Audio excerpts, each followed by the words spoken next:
गर्नु भएको छ नि। अब साउदीमा यसरी प्लास्टिकमा खाने, प्लास्टिकमा रोटी लगाएर बिजोग छ।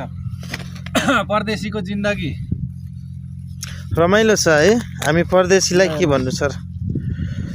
मटन भनेको त मस्यौरा पो रहेछ।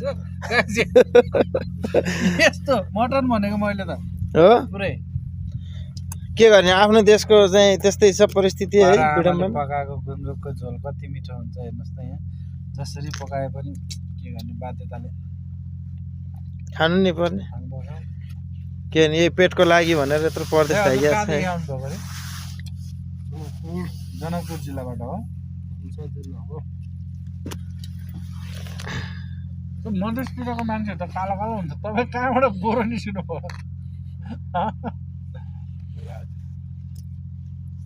साँच्ची भनेको मधेसतिर कालो कालो हुन्छ क्या। त्यो घाम गर्मीले डढ्छ अरे क्या मान्छेहरू। पहाडी छेउको हो त्यसैले होला मिलेको होइन। उस्तै उस्तै लाग्यो दाजुभाइ दाजुभाइ जस्तै भयो।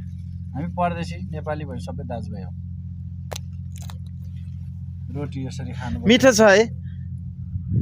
के गर्ने, परदेशमा यही रोटी पाए पनि एक गाँस है मान्छेलाई मिठो लाग्छ भयो। मेरो भिडियोहरू होइन होइन दाजु? ठिक छ, जस्तो छ त्यस्तै बुझाउनु पर्छ मन होइन। रमाइलो गर्नुपर्छ। के गर्नु, घर छोडेर आइहाल्छ यही रोटीको लागि।